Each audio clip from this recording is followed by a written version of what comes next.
Welcome to What If, a talk which will consider some of the many Jewish artists destroyed by the Holocaust who had either begun or were poised to add significant threats to the tapestry of 20th century visual art.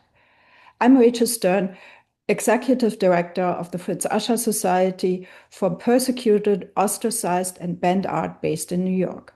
Today, I'm honored to introduce Ori Z Soltes, who teaches art history, theology, philosophy, and political history in Georgetown University's Center for Jewish Civilization, and is the former director and curator of the Bnei Brit Klatznik National Jewish Museum. He's co-curating the exhibition What If with Mark Mazurovsky, which is scheduled to open in 2028 in Düsseldorf, Germany. After the presentation, there will be time for Q&A, so please post your questions. Welcome, Ori. Thank you, Rachel. It's always a pleasure to be with you and to be with our enthusiastic audience. There are two questions that underlie the questions of this talk. One is, what is Jewish? Because obviously, not only do we have the internal question of, are we talking religion? Are we talking culture? Are we talking ethnicity? Are we talking body of customs and traditions? Are we talking civilization? But part of the reason for that internal question derives from the external questioning that was emerging in the late 18th through the mid 20th century. You Jews are a religion. No, you're not a religion, but you're still not okay because you're a race, you're an ethnicity. No, there's something wrong with you because you're a nationality. And of course, the culmination of all this is when we get to the Hitlerian regime, where all I need is one grandparent, one of my four, to have been a Jew for me to earn a one-way ticket to Auschwitz.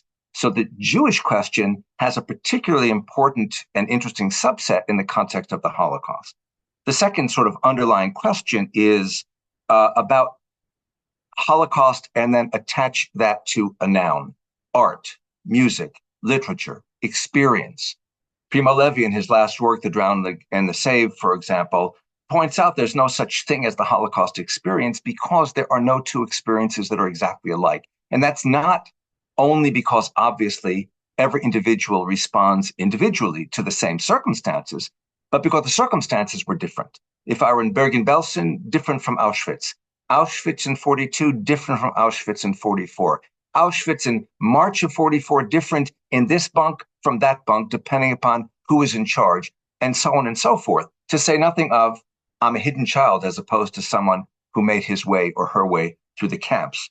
So against that backdrop, we ask the question, what if a certain number of artists whom we consider Jewish, whom we might call Jewish, who were perceived as Jewish, and whose careers either held promise of or were already starting to fulfill the promise of contributing to the ongoing shaping of modern art in the mid-20th century, whose lives and therefore whose art productivity was truncated by the Holocaust, what if that hadn't happened? And we will find, of course, a diversity of media, differences of gender, diversity of nationality, all kinds of diversity, styles and subjects and so on. What we find they will all have in common with each other, of course, is the large number of them whose lives and whose art was therefore truncated by the Holocaust. I'm just going to show you a handful of individuals. I'm only going to focus on painting and a few prints. I'm not even touching sculpture, which I could, but I shan't. And out of the handful, there were literally hundreds of artists who could be considered within the rubric of this discussion. I have a colleague who is gradually drawing up a database of about 1,000 such artists, to give you an example. There is also a range of what we know about particular artists and how much of their work has survived. My methodology is sort of straightforward. I'm going to go in a chronological order from date of birth, just for no reason in particular. And with that in mind, I turn your image to the image that is already on the screen. I hope you're all seeing it. It's an image by Marianne Franken, and she was born in Amsterdam in Holland in 1884. This is a landscape, as you can see, of Katwijk on the coast of the North Sea of Holland. And you can see it's extremely impressionistic. It happens to be a watercolor. You can see the way in which she plays with the canvas showing through the light colors that draw an influence from the Impressionists, and the whole feel is impressionistic. It's intensely kind of sketchy. She was known for still lifes. She was known for portraits. She was known for genre scenes, particularly in the rather Jewish neighborhood where she spent much of her life. We see herself here. Here is a good example of portrait style, also a deliberately quasi-impressionistic. It's not quite impressionism. This isn't Monet's blotches of paint, but at the same time, you wouldn't confuse this with a work, let's say by Vermeer or by Rembrandt, where you have the illusion that you're looking at a volumetric figure in space. You're looking at a painting. You're intended to know that. You're intended to explore it and understand it as a painting of someone who stares back at you with an intensity and a seriousness, well, that you either admire or perhaps it even terrifies you. She was rather late to be trained as a painter, in fact, because her father didn't think it was an appropriate profession, certainly not for a girl, But she did a beautiful portrait of him around 1910. She would have been, 26 at that point. And he was so impressed that he said, okay, you're going to art school. So by 1917, toward the end of World War I, she was already in an exhibition of up-and-coming artists that was mounted at the Panorama Gallery in Amsterdam. That exhibit included, among others, for example, Piet Mondrian, who, of course, is someone not Jewish, Dutch, survived, came to the United States, and, of course, is known as an outstanding exemplar of modern and contemporary art.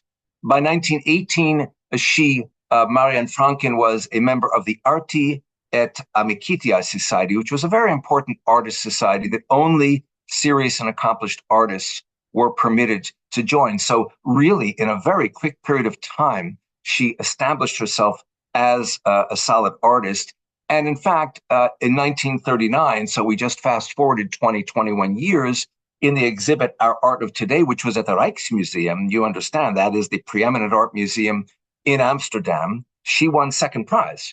She not only was in it, she won second prize. And just to give you a sense of some of the variations of style of which she is capable, you wouldn't even realize it's the same painter if you didn't know. This is also by Marianne Franken. As you can see, it's a guitar-playing woman in a style that is much more, how shall I call it, traditional. It's not quite. It's not trying still to give you an illusion, but it is intended to be a more finished kind of work and another part of what she was doing. She was either deported from Amsterdam in 1944, 1945. Our information is not exactly accurate or definite, but we do know the date of her death based on documents from Auschwitz. She died on April 4th of 1945 at Auschwitz. By contrast, Istvan Farkas, born in Budapest a few years later, 1887, by later, I mean later than, of course, Franken, 3 years after she was born, who also died in July of 1944 of Auschwitz, was a painter and a publisher. His father had established a very important publishing house in Budapest, Joseph and Wulfner.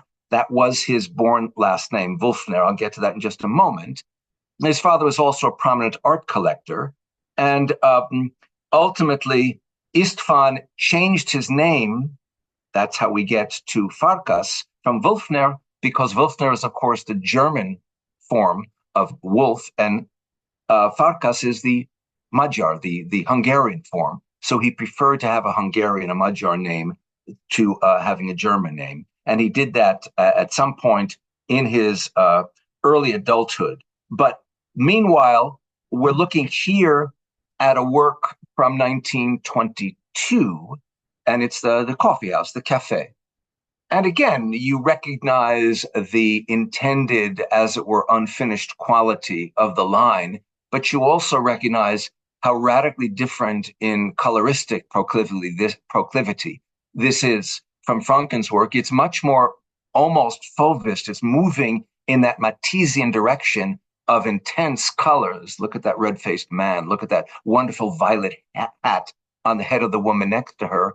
And more than that, it's got a wonderful drama of light and dark, of shadow and light. that we can trace all the way back to artists like Caravaggio to create this kind of sensibility. There's something very secretive about this cafe. By the time this painting was painted, he had gone in 1912 to Paris as a young man with the okay and support of his father. He would have been, what, 25 at that point. But in 1914, he went back to Austro-Hungary to volunteer to serve in the Austrian army during World War I. He was captured early on and spent much of the war in an Italian prison camp, however. And afterwards, he went back to Budapest and he continued to study and to paint and to paint and to study art. In 1923, he met Ida Kirchner, whom he married 2 years later in 1925, and they had 3 children. Keep that last statement in mind. I'll come back to it in a moment. In between the year of his meeting and the year of his marriage to Ida Kirchner, who was herself an artist, by the way, as well, he had his first major exhibition at the Ernst Museum. Something like 117 works of art were shown in 1924. And by 1925, he had gone back finally with his wife to Paris, where he became part of the École de Paris, that Jewish community at that point gathered particularly in the area of Montparnasse, because this was kind of the second wave of Jewish artists coming to Paris. And it's from that period that we see this work, for example, from 1928. It's called Red Cage. And I'm intrigued by it, and not only just because it's an interesting and attractive canvas, you understand, but for me, my first glance, if I don't know the title, I go to the girl. I go to that bright red dress, and then I see, oh, Red Cage, and I think, wait, it's not her. It's that cage off to our right that she seems to be staring at. Maybe she's cooing at that little bird in that orange-red cage while she is eating what looks like an apple, except it's blue colored. And then I look beyond and I see this very stylized backdrop of landscape as if it were outside the window with a train going up the hill. And behind that is that further hill in a further color, or is that the sea? And beyond that, of course, the sun that I presume is rising, although it could be setting. And I'm thinking, again, we've got this coloristic vocabulary that makes me think of Matisse. But when I think of Matisse and the Fauve, that also makes me think back towards Gauguin.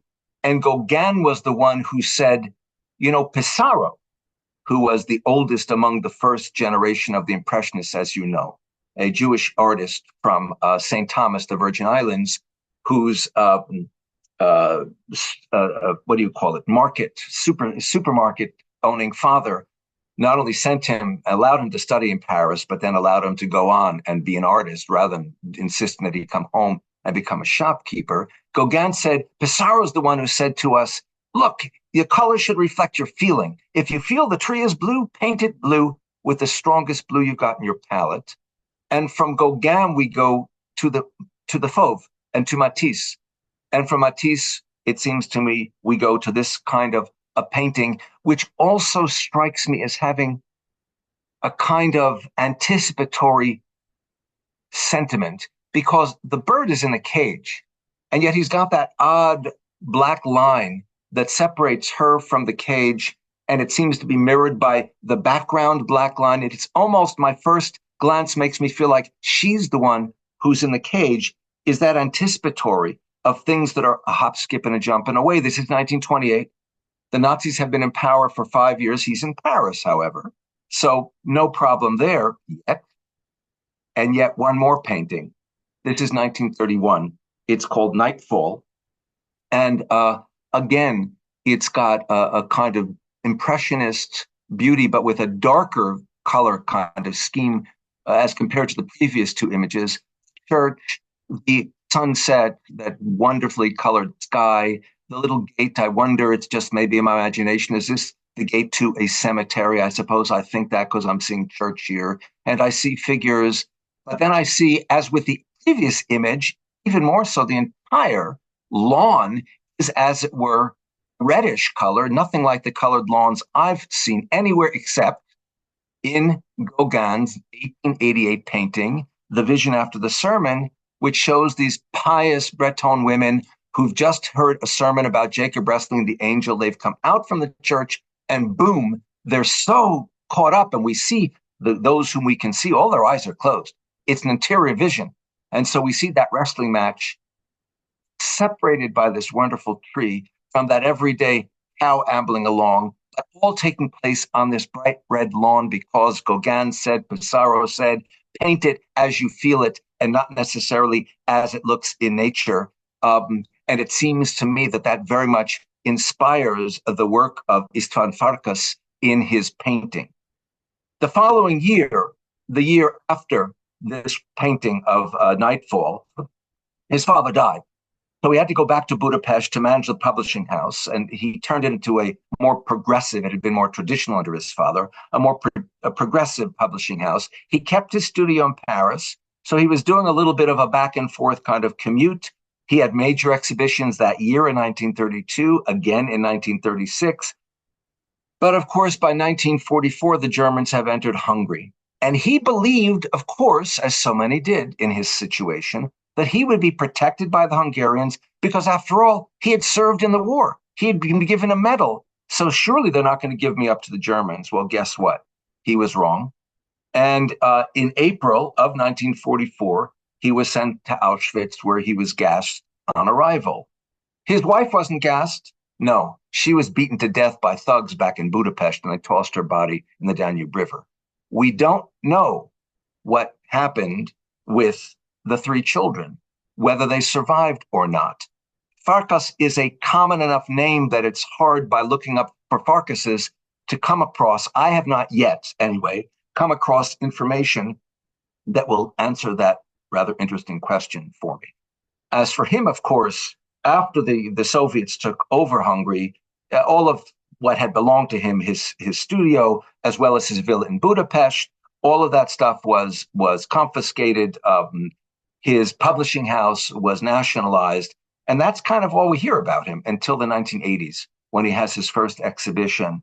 So you might say the beginning of a kind of artistic resurrection for him. Yet another artist who carries us another year or two forward is Rachel Szalit-Marcus, born in Lithuania in 1888. And I would remind you that Fritz Ascher Society did a wonderful program with Kerry Wallach, who wrote a book about her. I think it was the 3rd of June of the last year of 2024. Anyway, look it up on the Fritz Ascher Society archive of events if you're interested. Anyway, Rachel, whose born name is Rachel Marcus, was, as I said, born in 1888, and she began to study in 1911 in Munich. Her father and mother, her parents sent her there, so quite the opposite of Marianne Franken. Her parents eagerly allowed her go study. By 1916, she had moved to Berlin, and that's pretty much where she stayed until 1933. She met and married the actor Julius Szalit in 1915, hence Szalit-Marcus. And it's interesting, in this self-portrait, Das bin ich selbst, this is myself, she signed it Rachel Szalit using her married name rather than her maiden name or the combination by which she is more typically known. She married him in 1915. He committed suicide. We don't have good information as to why, in 1919. And this self-portrait actually dates from 1926. She was very active during the Weimar Republic era of the 20s, where there was so much openness in Berlin. She was very active in the Association of Women Artists. She painted exhibited with the Berlin Secession. And her drawings have been often compared to those of Käthe Kollwitz. This is from 1926. We see here another drawing of, and I'm going to try and, there you go, grow it up a little for you. You can see it's a camel. In Egypt, you can see a pyramid behind you. It's sometimes referred to as the camel. It's sometimes referred to as shepherds. But it gives you a sense of kind of the breadth of what interested her. And part of that is because she was not just a painter and a drawer, a sketcher, a printer, but she did a lot of illustrations for books. particularly Eastern European Jewish subjects, but also subjects like this. And I'm showing you one here, which exemplifies this. It's one of her illustrations that she did for the first volume of the two-volume series done by Shalom Aleichem, the Yiddish language writing author from Tsarist Russia who eventuated to New York. The first volume was printed in 1907. The second, what he did in 1916, but it was unfinished. And it's about, well, it's called Mortal the Cantor's Son. And it's about, the first volume is about the adventures of Mortal and the family. And they go to America. And this is the illustration that she did in 1922. So she's still, of course, back in Berlin at that point. It's called We Go to America. And I look at this and I always think of it as having a bit of irony, because at the time when she did this, 1922, and even more so, at the time when Shalom Aleichem himself was part of hundreds of thousands and millions of Jews who were able to and came to the United States from Eastern Europe, that's where this image comes from. It's filled with promise. It's filled with hope. We're going to the brave new world to which, when things would hit the fan for people like the artist who painted it by the 30s and 40s, would just be possible on a much, much more minute scale. America was far less open than it had been. And indeed, in her case, as I said, she had moved to Paris in 1933. That's where she pretty much lived until July of 1942, when she was caught up in the Veldiv, the Velodrome d'hiver, the winter velodrome roundup, which is famous, or rather infamous, because it stands front and center of the French capitulation to Nazi demands and their eager gathering up of men, women, and children to be sent off to their demise. So she was caught up in that roundup in July. In August, she was sent to Auschwitz. Her studio was plundered, of course, and that's all we know until she starts to emerge here and there, but not very much yet as we move towards the contemporary world. Another woman artist who is also contemporary, born in Kiev in 1889, is Erna DEM. Her real name is Erna Davidoff. I'm going to explain that in just a moment. She was a ceramist. She was a sculptor. She's a painter. We know less about her, and we have fewer works by her. This, as you can see, is a watercolor of a woman in traditional dress. This comes from later in the 1940s, because Erna had come to study in Munich and then in St. Petersburg just before World War I. And then ultimately by 1920, after the First World War, she came to Paris. And that's where she met and married Mark Wolfson. And that's where her painter pen name, her nickname, DEM, comes from. It's an acronym of Davidoff, her real last name, Erna, her first name, and Mark, his first name. The two of them were arrested together on July 19th of 1942. In this case, we have precise information. They were sent to the French concentration camp of Drancy and ultimately to Auschwitz, where at some point, probably in August of 1942, but we're not certain, they both perished. Some of her works can be found in the Jewish Museum of Art and History in Paris, but we have very little otherwise about her. And then, as you'll see, this twists this whole story in a slightly different direction. There's Oskar Schlemmer, who's a little bit better known, born in 1888 in Stuttgart in Germany. He would die in Baden-Baden. Remember that. I'll come back to it. On April 13th of 1943. He actually was a painter. He was a sculptor. He was a designer. He was a choreographer. He's actually best known probably, or at least he became best known in the 1920s as the choreographer of the Triadic Ballet, in which he had all of the dancers dressed in these very, very geometric forms, circles and triangles and squares and rectangles and the like. So it's as if you have a cubist painting not only become three-dimensional, because you could do that with cubist sculpture, but in motion, in movement.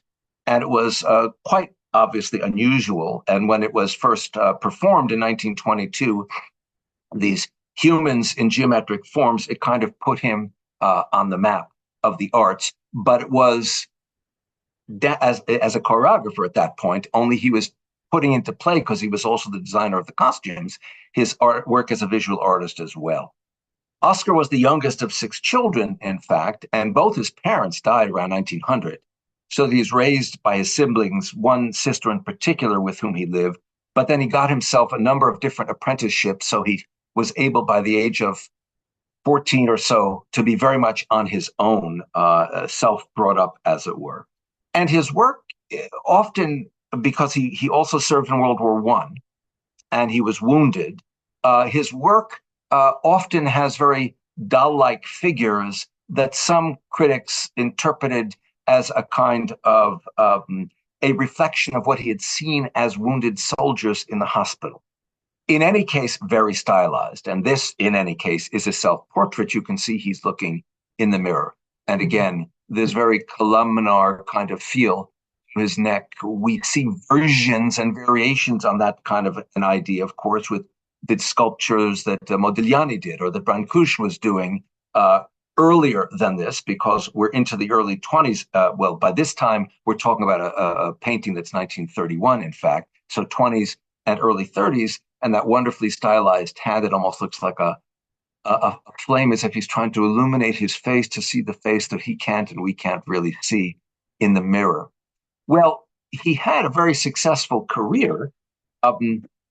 He was invited shortly after marrying Helena Tutain in 1920 to, during this Weimar period, was invited to Weimar by Walter Gropius, who was the head of Bauhaus at that point, of the Bauhaus school.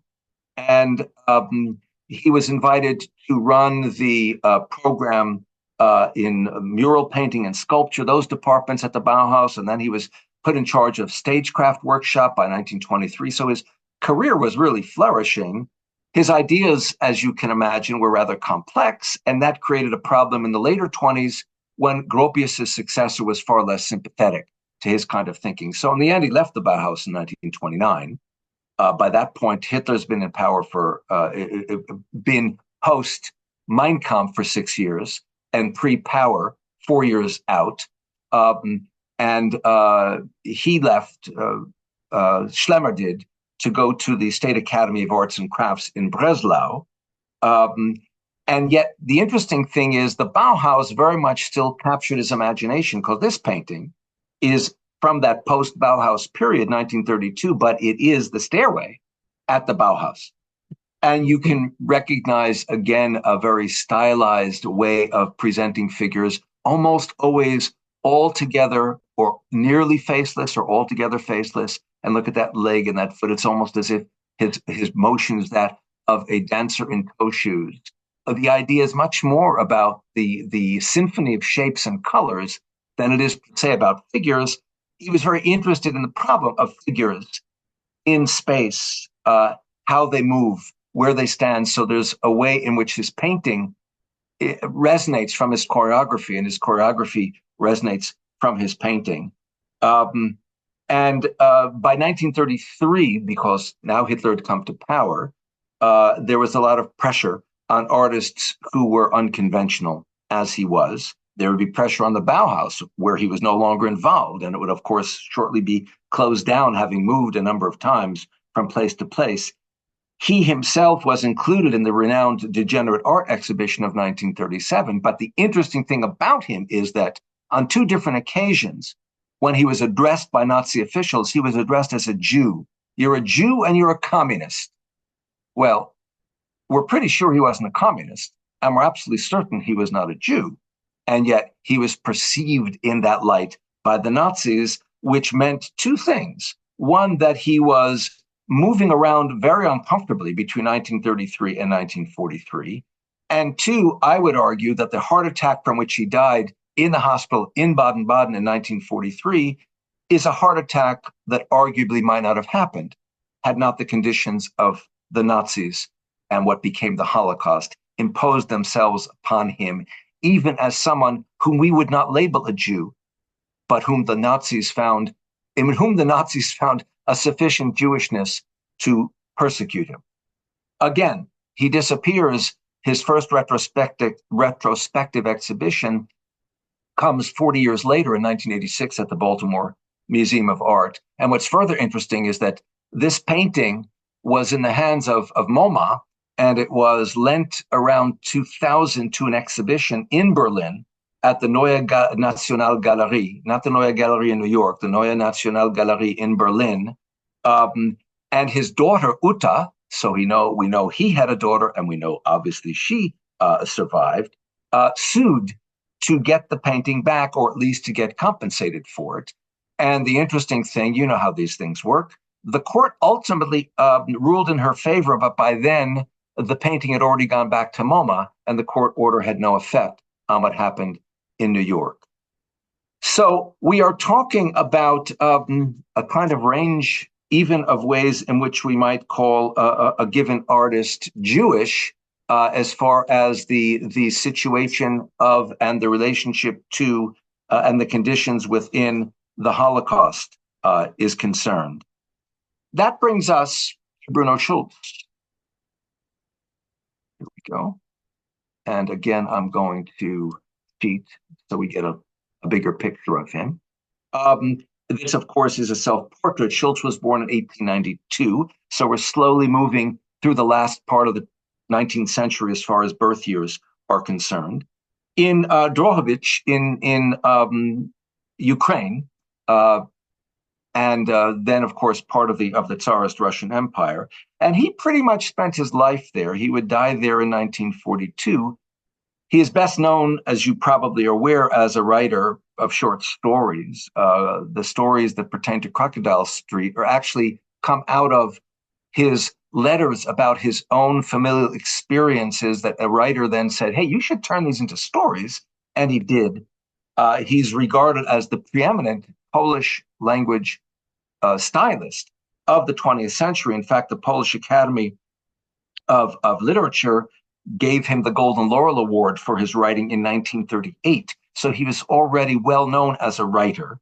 But he was also a rather significant graphic artist, as you can see here, this self-portrait that also gives us someone who, how shall I put it, is a little bit weird, perhaps a bit on the spectrum. I mean, what's going on in this self-portrait? He is so humbly bowing toward you and me, the viewer, looking up at us almost fearfully. And what's on the plate that he's serving to us? It's a crown, as if we are some king or queen whom he's approaching ever so gingerly with the crown, with a little bit of fear in his heart. You know, he also wrote a novel, but he never finished it, called The Messiah, and it was destroyed in the course of the Holocaust. His drawings he has a strangeness to him. Here's another one, another print, and it's called The Consecration of the Idolaters. This is from 1921. And I've blown it up so you can see it. And the price for that is, of course, it's a little bit fuzzier than it should be. If I shrink it down a little bit, you get a better sense of the line. He's got a lot of these works where he's got a woman, all legs, scantily clad generally. I think we are to infer that she is a woman of the night. And these men who are bowing obsequiously to her, kissing her feet. This may be a self-portrait. I'm not sure. There are several other similar ones in which it's clearly he. So he apparently counts himself among these groveling males who place themselves at the feet of women, but of particular kinds of women. As I say, he's a very odd duck and a brilliant artist. 1941 Operation Barbarossa, the Germans come in to that part of Ukraine, Poland, and most of his fellow Jews end up in Belzec extermination camp. He doesn't, because he's protected, oddly enough, by a German officer by the name of, let me shrink this down a little bit. Thank you. By the name of Felix Landau, because Landau had heard that he was a good artist. And he brought him into his home, where he spent a lot of time painting in the entire room, the walls of the entire room for the nursery for Landau's kids. So that's what preserved him from his fate, except one day he was out in the Aryan section of the ghettoized Drohobych to get a loaf of bread. And with a loaf of bread in hand, he was shot by another German soldier by the name of Karl Günther. This is in 1942, the same time period when he's doing these wall paintings of fairy tales and children's stories, beautifully colorful, light, happy, everything but the world that was in reality outside the walls for Landau's kids on the walls of their nursery. The story is that Landau had gunned down Karl Günther's protected Jew, because apparently each of these officers was entitled to or did have a Jew that for one reason or another they protected, because one reason or another they liked him. So because Landau had shot down Günther's Jew, Günther shot down Landau's Jew, and there you go. That's why Schultz is dead. Fritz Ascher Society also did a wonderful program with Benjamin Beland, who wrote a fabulous book on Schultz. I recommend both you look Beland up and look up the book, but also look up the Fritz Ascher Society webinar that we did, or the Zoom program that we did a while back. The interesting thing about these is that a controversy arose at the beginning of the millennium. In 2001, these had all been plastered over.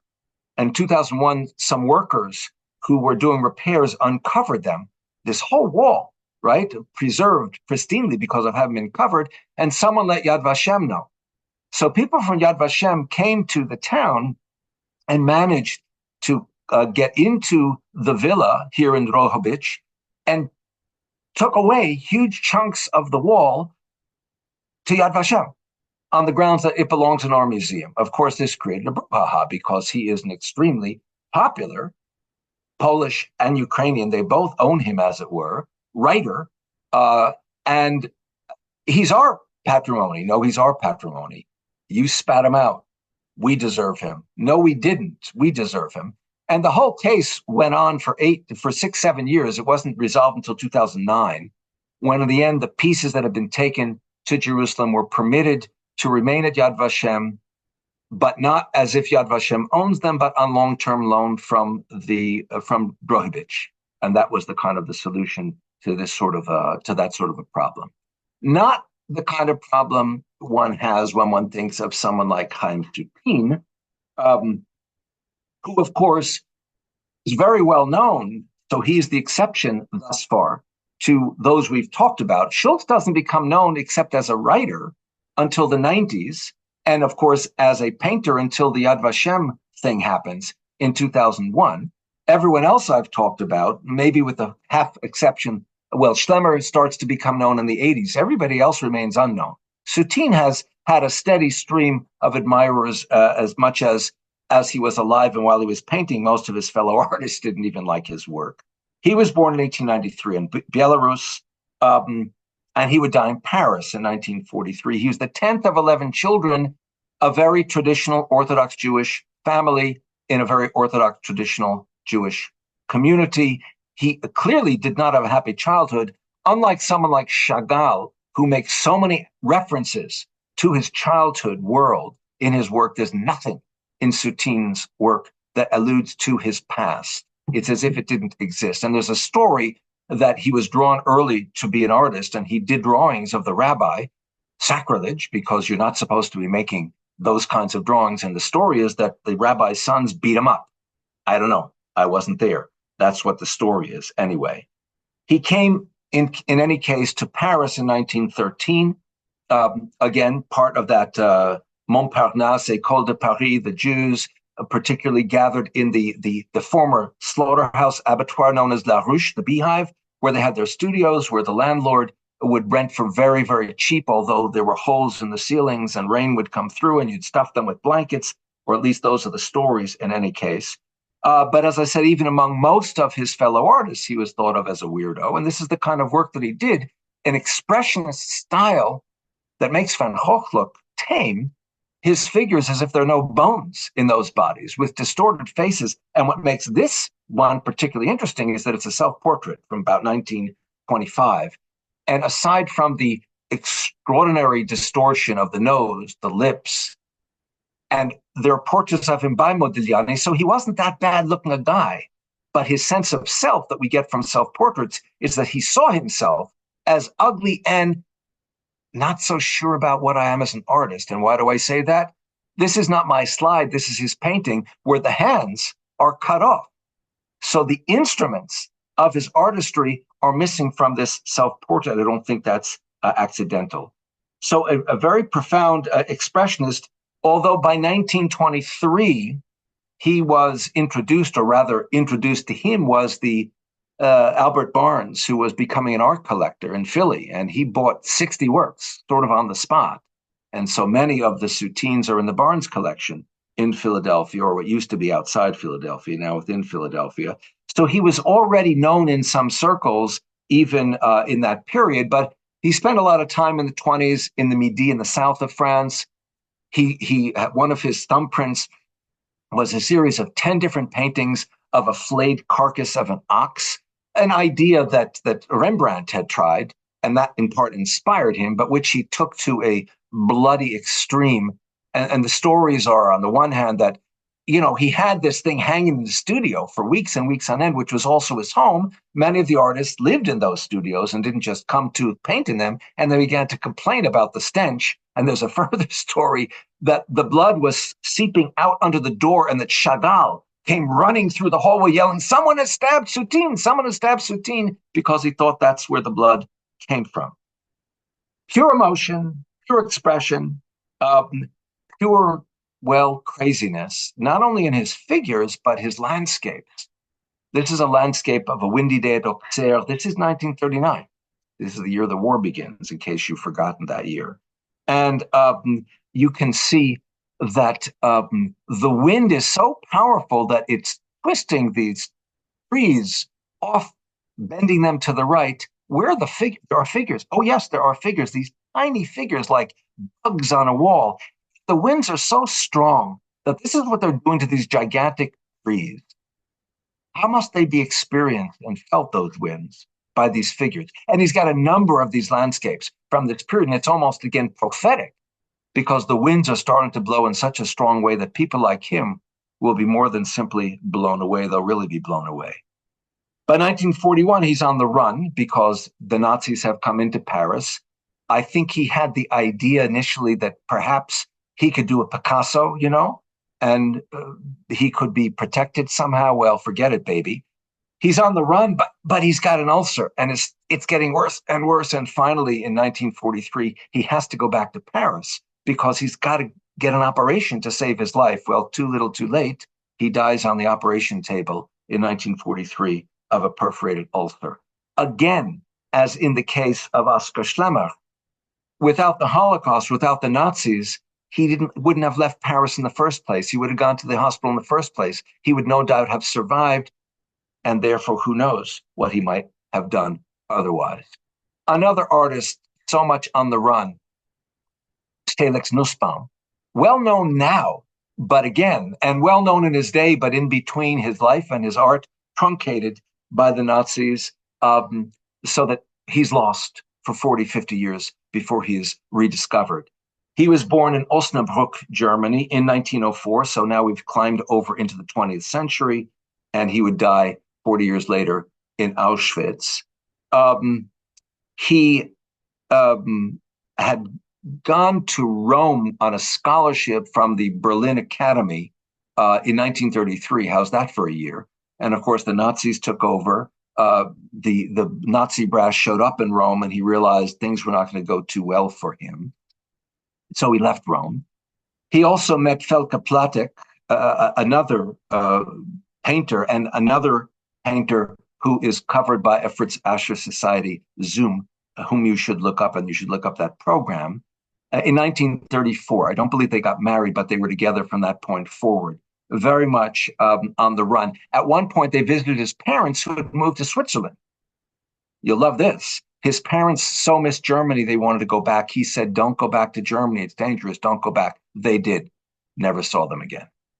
As for himself and Felka, They moved not to Germany, but they moved for the most part to Belgium, which initially seemed to be fairly safe. They're in hiding. They're going from place to place. Fortunately, they've got friends not only who are giving them place to hide, but providing him with materials. He's painting while on the run. He's very much a Caravaggio type in that respect, painting while he's on the run. At one point, he's arrested. They're arrested together. They end up in the camp, the French camp of Saint-Cyprien in 1940. There are paintings of the camp, and then they're out again. And ultimately, this is a self-portrait from 1943. I don't think, looking at this self-portrait, you would imagine what he's going through right now in terms of real-life experience. We see this rather proud self-portrait, his chest bared. You can see the hairs on his chest, the shadow against the wall, looking intensely at us. We are the mirror into which he's looking in order to create the portrait. The only hint that something is a little bit weird, I think, is that very odd mask hanging on the wall. This is 1943. Same year, just a little bit later, another self-portrait, and boy, have things changed from one to the other. We see him cornered, quite literally, showing his collar, showing that he's wearing he's supposed to, the yellow star, showing his identification card, which we know he's in Belgium. We know he's in Belgium because we've got it in French and in Flemish, Juif and Jood, the Jewish identity card. Who are we? Are we the Gestapo, or rather the Belgian police, who will hand him over to the Gestapo eventually? Are we just the bystander to whom he looks in fear but with hope for sympathy? Are we rather associated with those wonderfully blank, dark, empty windows of the building overlooking the wall, empty of anyone observing? But are there people observing from the shadows, not getting involved? The most interesting part of it, perhaps, in the background is you've got these stormy clouds. You've got this truncated tree. It's a nut tree. Nussbaum is nut tree in German, which, of course, its branches chopped is a symbol going back to Jewish cemetery relief sculpture, but also more generally to death and doom. But oddly, coming up, it's a bit of it that is blossoming. That's how we can identify it as a nut tree, by the way. So there is hope as much as there is doom. Doom and hope seems to be very much his vocabulary to the end. And I remind you again, he is on the run while he's doing these paintings. This one of the refugee was done a bit earlier in 1939. And again, talk of doom, hunched over with his walking staff, his bundle of troubles. Everything else is blank and empty except this globe of Europe, Africa. But the point is, there's nowhere on that map where this guy can go. At the same time, out of the darkness, this is its opening into what is a beautiful, sunny, blue sky, bird-infested kind of reality, suggests hope against the sense of doom. One last one by Nussbaum, which reflected his experience at Saint-Cyprien. This was done, however, in 1944. It's called The Triumph of Death, or Death Dance, Totentanz. And aside from all of the detailed flotsam and jetsam that you can see, these musicians that are all skeletal, 9 of them, 3 times the Trinity, a more perfect number than 3 in Christian thought would be 9, which is 3 times 3. Sky filled with lights that have faces that are all in terror, all in horror. And aside from everything else, this most interesting piece of crumpled music, his interest in detail. We can, if you zoom in on it, see what that music is. Again, this painting is 1944. It's the opening stanzas of the Lambeth Walk, which was a famous song from the musical Me and My Girl, which was very popular in the period leading up to this. And the lines that are there, those opening lines are, everything is nice and easy, do as you darn well pleasey. Do you need more irony than that? This is what is crumpled up on the ground in the face of all of the negativity, the rule of death, the music and dance of death, the triumph of death, rules in this world of 1944, in which he painted this painting, in which that very year, of course, he would be sent to as would his girlfriend Auschwitz, and they would both, of course, perish. Which brings me, in a sense, to one last painter, and deeper into the 20th century. This is Charlotte Solomon, also someone who has, in the last couple of decades, become rather well known, but of course, of whom no one had heard in the decades before that. She was born in Berlin in 1917. Obviously, this is a self-portrait. You can see her talent, her skill. She grew up in a very prosperous Jewish family. Her father was a surgeon. She was what I would call a Christmas tree Jew because they celebrated Christmas. They had Christmas trees. They weren't thinking about Hanukkah and stuff like that. They were very assimilated, thought themselves very much part of the middle upper German culture. The fact that they happened to be Jews was, as far as they were concerned, all but irrelevant. In her own life, her mother commits suicide when she's 9. And that began a strong sense of personal doom for her. She also had dreams where her mother came to her as an angel and promised to be in touch with her. And her mother, apparently, when she was still alive, used to take her into her bed and say, you know, there's all sorts of beauty in the afterlife on the other side. And wouldn't it be nice to have your mommy with wings as an angel? But will you visit me? All of this ends up being conveyed in this dramatic layout of over 900 gouaches with text to accompany them that is given over all the title by her Life or Theater, Leben au Theater. Her father would eventually, not too long after her mother Francesca's suicide, marry this very successful singer, Paulinka. And one of the outcomes of that, first of all, she and Charlotte got along famously. Charlotte loved her. She loved Charlotte. None of this wicked stepmother stuff.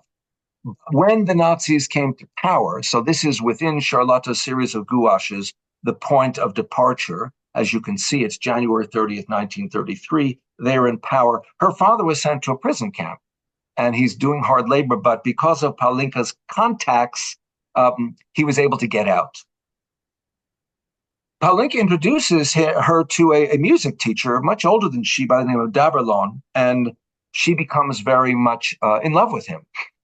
They have a strong relationship, but her father and stepmother determined that it would be better for her, safer for her, to be sent to the south of France where her grandparents have withdrawn.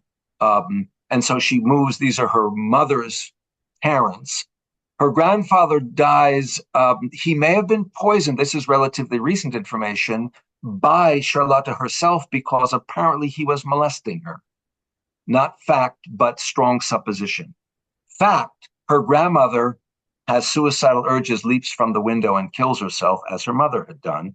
Talk about feeling that you're doomed. The one bright spot, there are two bright spots in all of this in the south of France. One, she met a kind of mother-grandmother figure, Mrs. Moore, an American of German extraction, who was trying to rescue children. And she managed to bring 10 with her when she left to go back to the United States. She wanted Charlotte to be amongst those, but Charlotte did not want to do that because she had, that's the second bright spot, fallen in love with Alex Nagler. Nagler was Jewish, but who had false identity cards so he could pass as non-Jew. But when they decided to get married, he made the mistake of going to the police for permission. They said, you can't marry a Jew. He said, but I'm Jewish. 2 days later, the Gestapo picks them up and they end up in Auschwitz. And so is this life or is this theater, as we see the artist making the art within the art that we see? I have a triple epilogue, if I may. I think I'm going to go a little bit over, and I hope Rachel will excuse me for that sin, because you can't talk about what if an artist without talking about Terezin, which was the concentration camp outside Prague that the Nazis created in part as a way station to Auschwitz, but they also allowed the arts to go on there because they misrepresented it, both to the Danish Red Cross when they came to visit, and with the film that they made, Hitler Builds a City Town for His Jews, as a kind of spa that the Nazis had created for the Jews they loved, not what you think we're doing to them.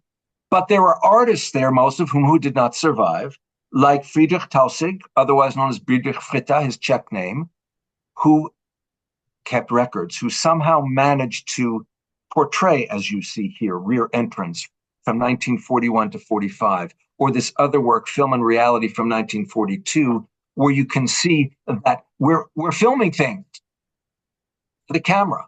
And of course, everyone is furniture, even the makeup girl. This is what we're showing to the outside world. This behind the curtain is what's actually going here.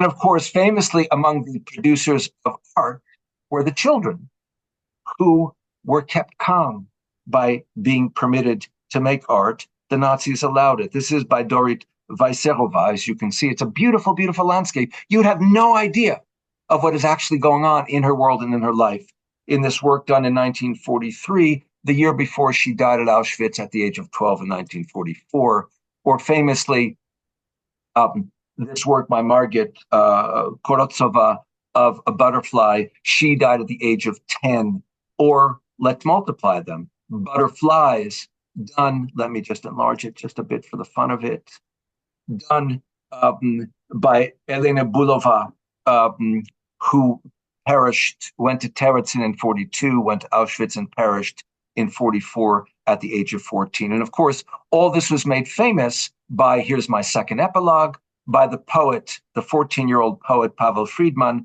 whose poem, I Never Saw Another Butterfly, has become well known in recent decades. 15,000 children went to Terezin. Maybe 100, 150 of them survived. Overall, over 1 million children perished. And if you want to think what if, you certainly can't think more eloquently than of the children who didn't survive to make art, to make poetry, to make music, to make life. And my last part of my epilogue is, ironically, on the other hand, for a composer like Victor Ullmann, who was one of the myriad performers and composers who found themselves in Terezin and who managed to create there because the Nazis permitted it, because it could keep their Jews calm and it would also give them good propaganda value. Ullmann was so intense in the last 2 years of his life. He was born in Poland, in Szczecin, in 1898. He came to Terezin in 1842, and in the next 2 years, an amazing array of works, including 3 Yiddish songs for voice and piano. And this guy was part of the avant-garde in Prague in the 20s and early 30s. He had studied with Schoenberg. He was friends with Alban Berg, but he was much more lyrical than either of them. And had we time, I would play you the beginning of his second symphony, written while he was at Terezin, because he got all kinds of instrumentalists. And by the way, his parents had converted to Catholicism before he was born. So technically, was he Jewish or was he not? Technically, not only was his life and his work truncated by the Holocaust, but he was so productive at Terezin. It's like that Talmudic idea that the day is short, the work is large, the master is urgent. He seems to have felt that, his legacy calling to him, and he produced extraordinary music, as did many, many other Terezin composers who did not survive, and his music was only rediscovered by the end of the 20th century. What if? Thank you. Thank you, Ori. What a rich presentation. And yes, I'm glad that today you mentioned and therefore commemorated so many artists, known artists, put them into context with unknown artists. And there are lots of questions, lots of associations with other artists, and so I don't think we have the time to go deeply into that. I'm sorry. But yeah. But one of the questions is, how were the paintings rescued after the Holocaust? So it depended. In some cases, they were hidden somewhere and someone discovered them. In some cases, the reason we only have a few is because they didn't survive.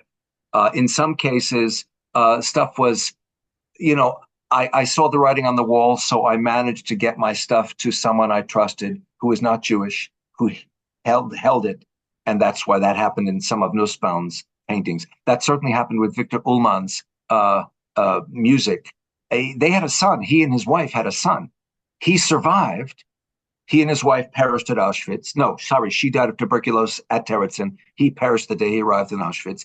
The son, Tommy Tomasz, survived, was raised by Haas, another composer who survived, and his wife, and that sort of thing. And Haas also had some of his music. So there are various accounts, and stuff suddenly emerged out of hiding or out of storage, someone's attic, someone who had no idea what he had. Or literally in the case of Bruno Schulz, of course, it was hidden behind the whitewash and just discovered during renovations. Yeah, and these stories are still unfolding today, one should say. Absolutely. After all these years, they are still happening as places are being renovated, as attics are being and basements are cleaned out and cleaned up. In the case of Nussbaum and Felka Platek, actually, just this year were big news to the museum. Yep. That collects both artists' work, because a family member of the people who hid the people who hid the two of them and gave them a basement studio came forward and put into question the story that the museum knew until then, that the owner of the house in which the family lived and Nussbaum and Platek were hidden, came forward and with these artworks and sold them to the museum. So that story is just being we researched and we've written. So these things are happening really now, and which shows us really how it makes sense to keep talking about these artists and bringing out their stories, and then more and more information will come out. Absolutely, and it's of course the proof that when you think you've heard the last Holocaust story, you haven't. It's right. Like the thing about the first Jew in some place. It turns out there was a Jew there before. The last Jew in some place, it turns out there's still one thereafter. Well, nowhere is that more intensely true than where the Holocaust is concerned. You think you know all the stories, then there's another one, and then there's another one. Right. Yeah. Right. And they all, there's no repetition. They all add to the tapestry, yeah. Which is indeed. Which is very important. And of course, the non-artist stories as well. Absolutely. Yeah. It's not our focus here. So, there is a question, Ori, which museum will host your exhibition in 2028?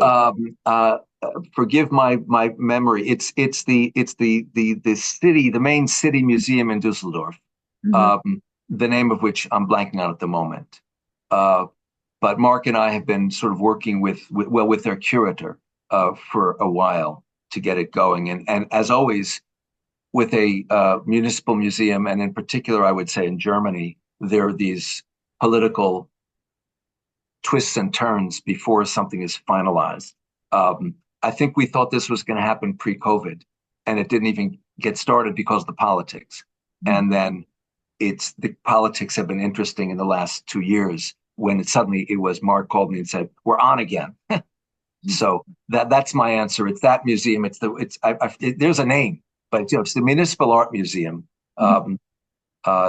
It's a big museum, so we're excited about it. We'll probably have about 150 works, we hope, or maybe more. So we'll see. And we will publish as soon as there are more concrete knowledge about that. So good. Of course. So yeah, I think, Ori, is there anything one of the listeners says, "Thank you, Ori, for sharing these artist stories. Your presentation has certainly piqued my interest to search out more on these artists who succumbed to the world of hate." Yeah. Immeasurable loss. And I want to add to that, Felix Nussbaum said, and I quote, "If I go under, please don't let my paintings die. Wenn ich untergehe, bitte lass meine Bilder nicht sterben." Yeah. And this is really what our work at the Fritz Ascher Society for Persecuted, Ostracized, and Banned Art is about. And thank you, Ori Z Soltes, who is a founding director of the Society, for your illuminating talk. Thank you so very much. Thank you so much. Take good care, everyone, and stay well. Thank you all. Bye for now. Bye.